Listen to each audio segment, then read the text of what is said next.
guys, welcome to episode 2 of the Cozy Show. My name is Bree. Welcome. So today we are going to be doing a recipe, and then we are going to be finishing the second part of A.M Thoughts. If you haven't heard the first part of that, please go check out episode 1.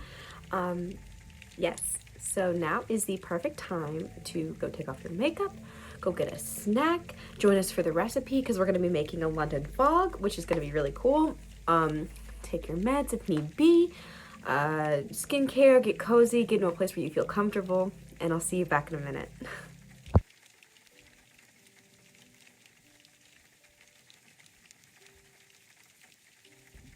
Now that we're all comfy cozy, it is time to start the recipe. Tonight's recipe will be a Iced London Fog Latte. And let's head over to the kitchen and get started. Okay, so basically what you'll be needing is a glass, a typical 8 to 10 ounce mug, two bags of Earl Grey tea. I prefer Twinings. Some vanilla, this is caramel, some vanilla simple syrup, and you can make your own and very, very easily. And then your milk of choice.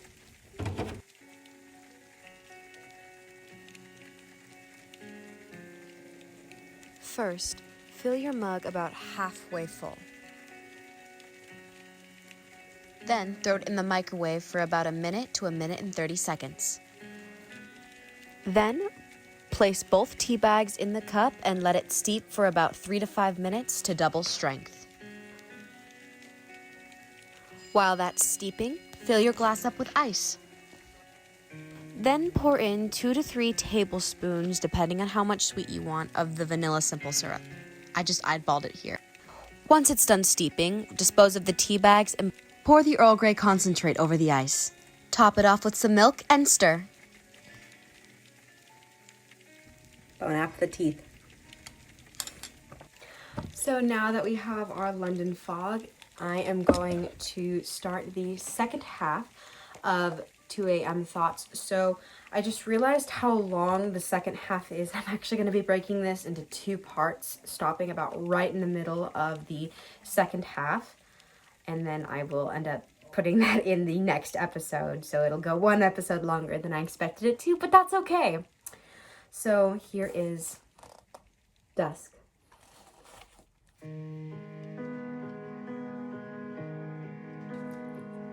Through all the darkness surrounding me, you somehow managed to find a way to shed the light.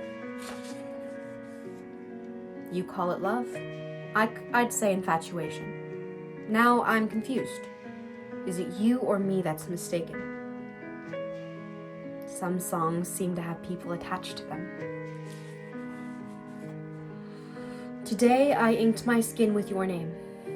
Not because I like the look, and not because I love you. I got a tattoo because I like knowing that it'll never leave me, even if you do. My lips are infused with the taste of you. I can't get enough. The way you spoke my name was enough to drive me insane. The formation of your lips like a lettered kiss.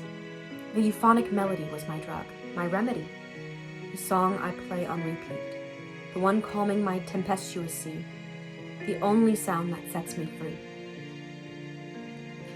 I need the contact, skin to skin, heart to heart, me to you. I need the affection and attention you give me.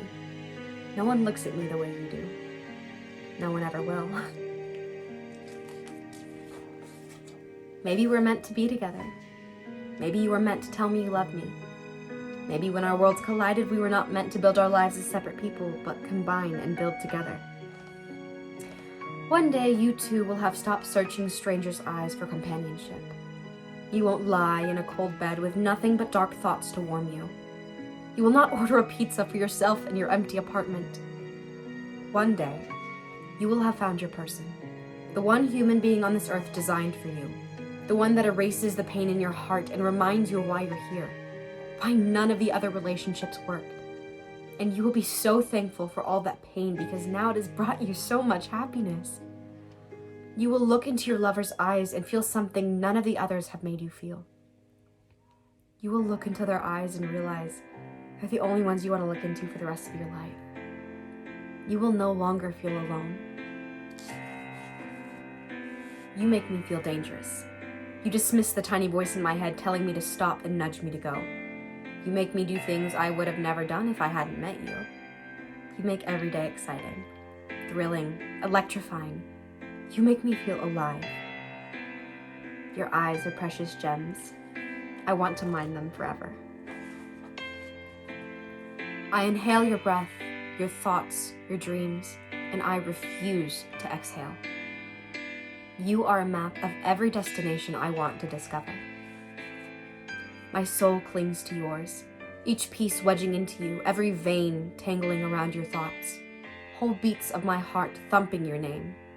I am hopelessly enthralled by your simple existence. The fact that somehow God could put together such a masterpiece of color and beauty. You are a work of art. I'm into very messy love. Beautiful, crazy, messy love spurred by our hearts. Your eyes are the sunrises and sunsets of my days. There was a time when I used to have panic attacks where I could barely breathe and hardly see. All I could think about was how no boy looked at me the way I wished. I would shake at the idea that I might never have anybody to love, nobody to tell my aspirations. I was so afraid that life would continue on like high school, where I was overlooked and not interesting enough for a man to invest his time. These thoughts haunted me so often that I eventually believed I was simply unlovable.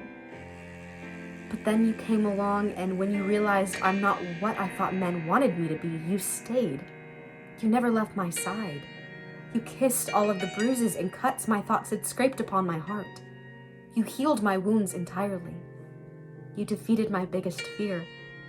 Now every time I look at you, I remember that miserable young girl and how she was so completely wrong. I'm forever grateful for your love. The love that silenced my demons and calmed the eternal storm taking place inside me. The love I have for you burns faster than a forest fire. Feel the pitter-patter of rain against your skin, standing cold and alone in the slick streets under a light post. Except you're not alone. I'm beside you, falling into you like the droplets that absorb into your pores.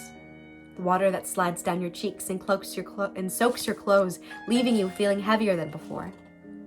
Feel the pitter-patter of my heart against your skin. You hold flecks of green in your gray eyes, like emeralds burning, defying the darkness. They're so immensely captivating. I could get lost in them forever. I am not in control. Love courses through my veins. I cannot think straight. I am the fastest car on earth. I have given my heart away to a ruthless boy. Am I destined to crash and burn?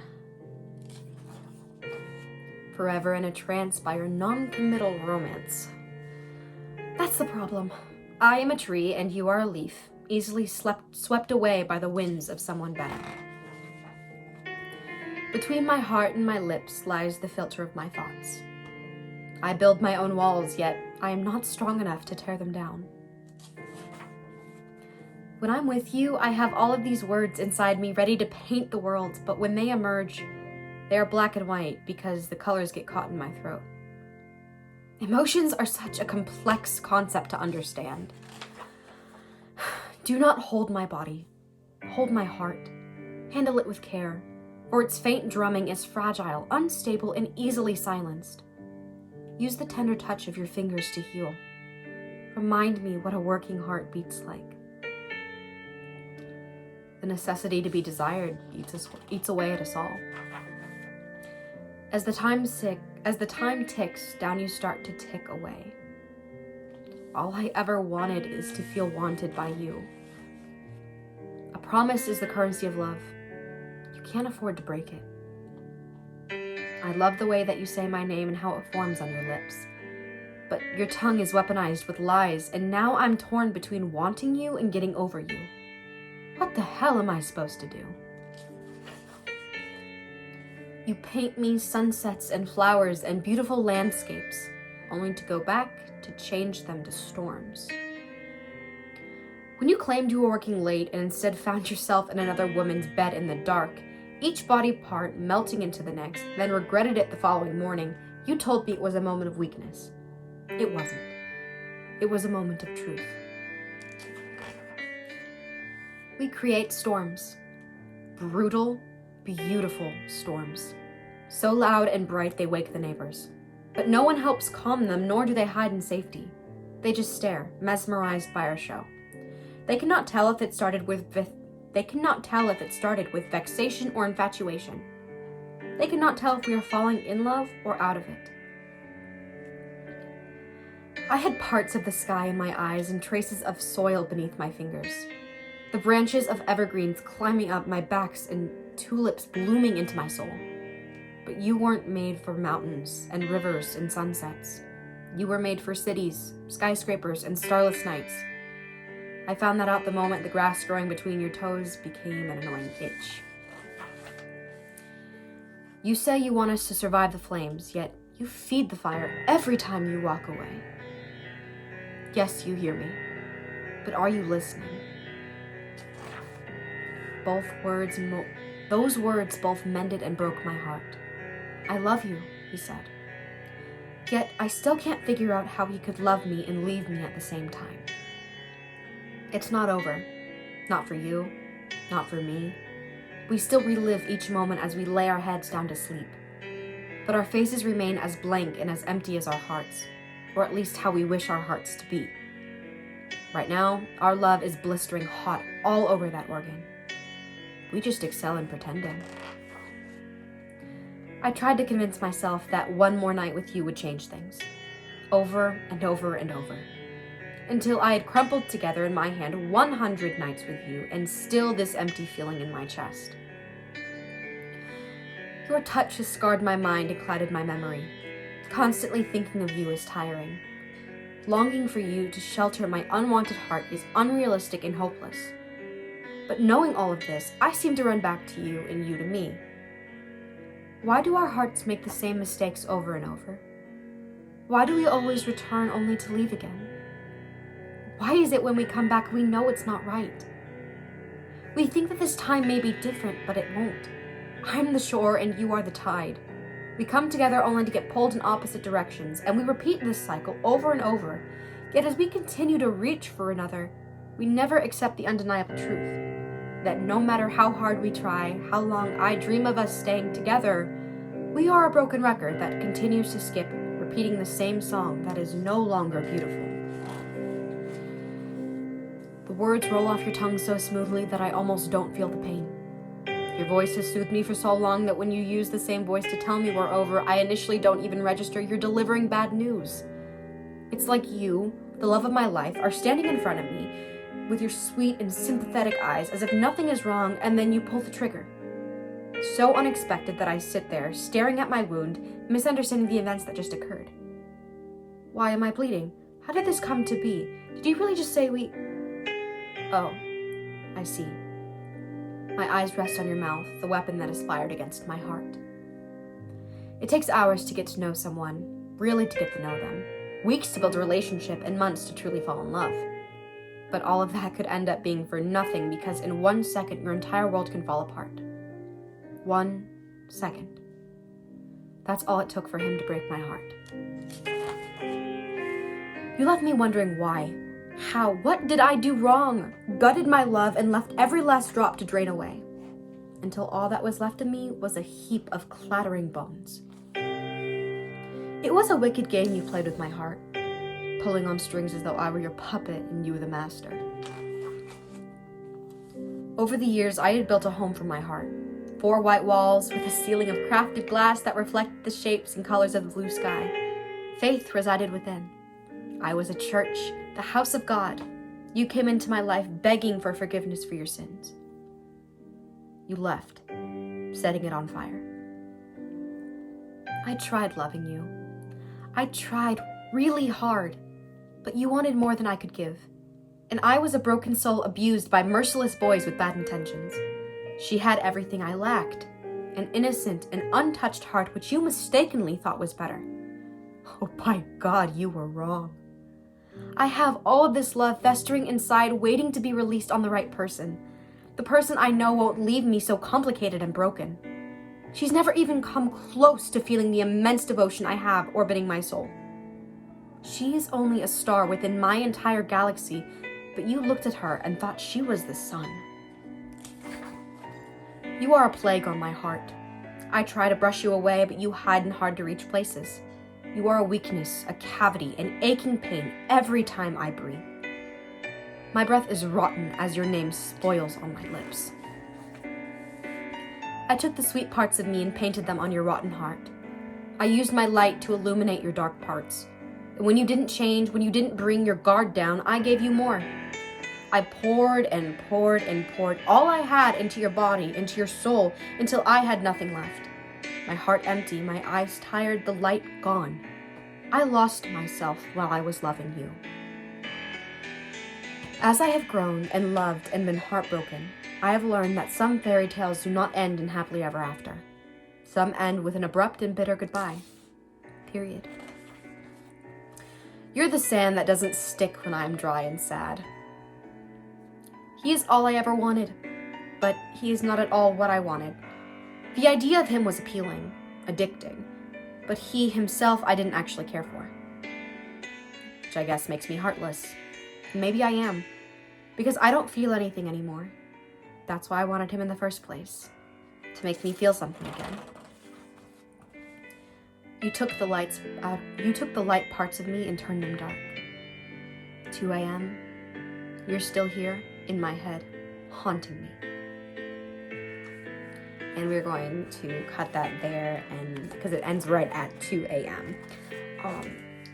So yeah. I hope you guys enjoyed. This is like where it really starts getting, it's like, oh my goodness, like he left and conflict. But every good story needs a conflict. So yes, I hope you guys enjoyed this episode. I know it's a bit longer than the first, which is okay. So that is going to be the end of today's episode. Make sure to like, subscribe, and comment down below. Remember to eat some food, drink water, take your meds if need be, and please, please, please remember that you are loved and appreciated, and there is so much to live for. Goodbye, friends. I'll see you next time.